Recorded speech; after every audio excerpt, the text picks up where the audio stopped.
Mahabub Nagar market committee కార్యదర్శి భాస్కర్ పై vice chairman Vijay Kumar దాడి చేయడాన్ని నిరసిస్తూ మలక్పేటలోని గంజ్లో టీఎన్జీఓ మార్కెట్ కమిటీ ఉద్యోగుల సెంట్రల్ ఫోరం ఆధ్వర్యంలో ఉద్యోగులు నల్ల బ్యాడ్జీలతో నిరసన తెలిపారు.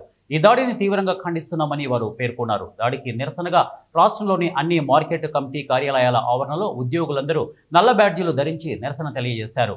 నిర్ణయించినట్లు తెలుపుకున్నారు. దాడి చేసిన వైస్ చైర్మన్ పై మార్కెటింగ్ శాఖ ఉన్నతాధికారులు చట్టం ప్రకారం చర్యలు తీసుకొని ఆయనను ఆ పదవి నుండి తొలగించాలని డిమాండ్ చేశారు.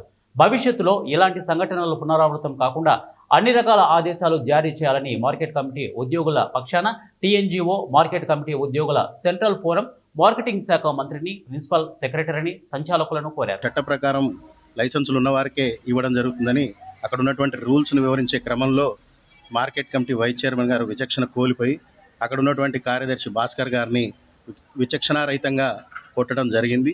అందుకు నిరసనగా మేమందరం కూడా మార్కెట్ కమిటీ ఉద్యోగులు, యావత్ రాష్ట్ర ఉద్యోగులందరూ కూడా ఈరోజు నిరసనకు దిగడం జరిగింది.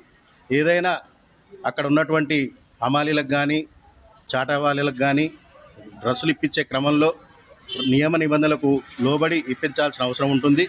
సామరస్యంగా మాట్లాడి వారికి డ్రస్సులు ఇప్పించే క్రమంలో లైసెన్స్ ఇప్పించి వారికి డ్రస్సులు ఇప్పించవచ్చు. అయినప్పటికీ ఆ మార్కెట్ కమిటీ వైస్ చైర్మన్ గారు విచక్షణ కోల్పోయి చట్టం తన చేతిలోకి తీసుకొని ఈరోజు మార్కెట్ కమిటీ కార్యదర్శిని కొట్టి అక్కడ ఉన్నటువంటి ఉద్యోగుల్ని భయభ్రాంతులకు గురి చేయడం జరుగుతుంది. ఇది ప్రభుత్వం ఏ విధంగా కూడా ఉద్యోగస్తుల మీద చేతులు చేసుకోవడం, రాజకీయ నాయకులు ప్రభుత్వంలో ఉండి, ప్రభుత్వ పదవుల్లో ఉండి ఇట్లాంటి పనులు చేయడం ప్రభుత్వం హర్షించదు. అదేవిధంగా యావత్ ఉద్యోగులు కూడా ఎవరు హర్షించరు.